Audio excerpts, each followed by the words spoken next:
हम जब भी कोई मूवी में हैकिंग सीन को देखते हैं तो हमें कितना अच्छा लगता है ना।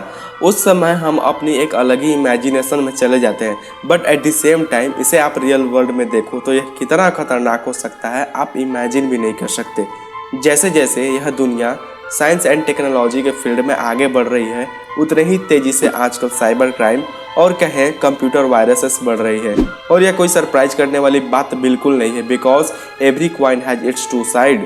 आज ऑलमोस्ट एवरीथिंग इंटरनेट से कनेक्टेड है, खुफिया जानकारी से लेकर आपके बैंक एटीएम तक। अगर आपकी किस्मत खराब हो तो आप घर बैठे विद इन अ मिनट बर्बाद हो सकते हो। हम और आप तो छोटी बात, हम बात करते हैं कुछ दुनिया के ऐसे कंप्यूटर वायरस की जिसने मिलियंस बिलियंस में नुकसान किया, और वो भी बड़े बड़े कंपनियों की। और क्या कंप्यूटर वायरस इतना खतरनाक हो सकता है जो लोगों तक की जान ले सके? तो इन्हीं सभी सवालों के जवाब को पाने के लिए बने रहिए इस वीडियो के अंत तक। सो हेलो दोस्तों, मैं हूं Amit and again you are watching Unseen Truth. On May 4, 2000 को फिलीपींस से एक ईमेल को छोड़ा गया which is I love you including attachment love letter for you .vvs। यह ईमेल एक नॉर्मल ईमेल नहीं था, बल्कि यह बेहद ही खतरनाक वायरस था ईमेल के रूप में, जिसने महज कुछ ही दिनों में एशिया, यूरोप, यूएसए सहित ऑलमोस्ट 3 मिलियन कंप्यूटर्स को अफेक्ट किया।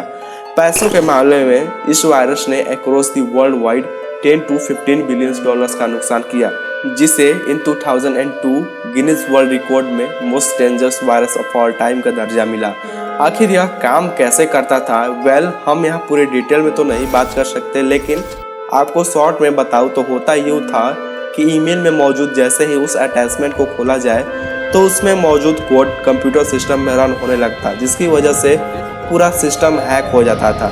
और साथ ही में वह ईमेल ऑटोमेटिकली उस सिस्टम में प्रेजेंट सारे कॉन्टैक्ट और ईमेल में फॉरवर्ड हो जाता था।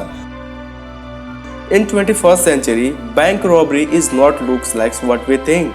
मतलब कुछ लोग बैंक में आए, मैनेजर को डरा धमका के बैंक लूट के चल दिए, बल्कि यह कुछ ऐसा है जैसे साइबर क्राइम, यानी घर बैठे हैकर्स आप ही के कंप्यूटर सिस्टम को ब्लॉक करके आप ही से पैसा वसूलते हैं टू अनब्लॉक द सिस्टम। कुछ ऐसा ही काम करता था पेटिया मेलवेयर। यह वायरस फर्स्ट 2016 में देखा गया था। पेटिया वायरस कंप्यूटर सिस्टम में मौजूद सभी डेटा एंड फाइल को इनक्रिप्ट कर पूरे सिस्टम को ब्लॉक कर देता है, और इसे अनब्लॉक करने के लिए हैकर्स द्वारा फिरौती की मांग की जाती है इन फॉर्म ऑफ बिटकॉइन। दूसरे वायरस की तरह यह वायरस भी मेल के थ्रू ही आता है। इसका पहला वर्जन रेज्यूमे मेल की तरह आता था। मतलब इमेजिन आप एक किसी बड़े बैंक में HR मैनेजर हो जिसमें वैकेंसी निकली हुई है, और नॉर्मली आप ईमेल को चेक कर रहे हैं और अचानक आप देखते हैं कि आपका पूरा सिस्टम लॉक हो गया है और आपके डिस्प्ले पर एक मैसेज पॉपअप होता है जिसमें हैकर्स फिरौती की मांग कर रहे हैं। इवन यह वायरस बैंक में से पैसों को भी विड्रॉ कर सकता है। इस तरह के बैंक रॉबरी 60 से भी ज़्यादा देशों में हुआ है। दैट इज़ वाई पेटिया वायरस को 2019 में सबसे खतरनाक वायरस माना गया, जिसने मोर देन 10 बिलियन डॉलर्स का नुकसान किया। हमें पैसों का नुकसान तो समझ आता है, बट क्या अगर मैं कहूँ वायरस डेवलपर के पास इतना एबिलिटी है, वे चाहे तो किसी इंसान की भी जान ले सकते हैं। जब मैं फास्ट एंड फ्यूरियस 9 में मैं यह सीन देखता हूँ जिसमें दिखाया जाता है कैसे हैकर्स कार को हैक कर अपने कंट्रोल में ले लेते हैं, मुझे यह रियल लाइफ में सब इम्पॉसिबल लग रहा था जब तक कि मैंने लेनट उटर के एक डेमोन्स्ट्रेट के बारे में नहीं जाना। लेनट उटर फ्रॉम बेल्जियम ने एक डेमोन्स्ट्रेट किया जिसमें वे एक स्पेशल इक्विपमेंट जिसका प्राइस $300 है, जिसे कोई भी खरीद सकता है। उसने टेस्ला कार जो सेल्फ ड्राइविंग और फुल्ली ऑटोमेटेड है उसे हैक कर बताया यह आसानी से हैक हो सकता है। हैकिंग के फुल प्रोसेस में महज 1 मिनट का समय लगता है। यह डिवाइस 15 फीट के रेंज में काम करता है कार को फुल्ली हैक कर अपने कंट्रोल में लाने के लिए।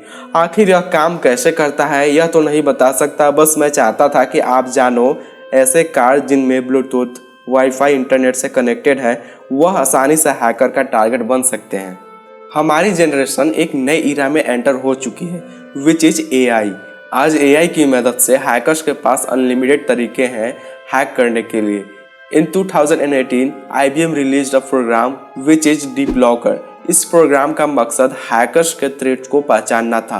According to IBM researcher, deep locker facial recognition और वॉइस रिकॉग्निशन का इस्तेमाल करते हुए किसी भी रडार के पकड़ में नहीं आता है और वह सीधे टारगेट को अटैक करता है। इसका न पकड़ा जाना ही इसकी खासियत है। यह वीडियो कॉन्फ्रेंसिंग सॉफ्टवेयर में घुस सकता है ताकि ज़्यादा एंटीवायरस इसे डिटेक्ट न कर सके। यहाँ तक कि मालवेयर स्कैनर भी इसे डिटेक्ट नहीं कर सकते। वीडियो कॉन्फ्रेंसिंग ऐप्स लाखों लोग डाउनलोड करते हैं। ऐप लॉन्च होते ही इस ऐप में छिपा मालवेयर आपकी तस्वीर क्लिक कर लेता है और नॉर्मली बिहेव करता है। अगर आप टारगेट हो तो एआई की मदद से आप पर अटैक कर सकता है। ऐसा सिस्टम को यूज करना बेहद ही खतरनाक साबित हो सकता है। फॉर एग्जाम्पल, मान लो एक ड्रोन जो वेपन और फेशियल रिकॉग्निशन सिस्टम से लोडेड है and you set up target on any person, now one click and he is dead.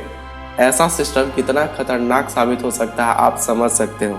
हालांकि आर्टिफिशियल इंटेलिजेंस बहुत ही ज़्यादा यूज हो रहे हैं, कुछ अच्छे कामों के लिए और वहीं कुछ बुरे कामों के लिए भी। एआई का यूज़ आज लोग फेक न्यूज़ और पॉलिटिकल एजेंडा में ज़्यादा इस्तेमाल कर रहे हैं। कैम्ब्रिज एनालिटिका स्कैंडल के बारे में आप जानते ही होंगे।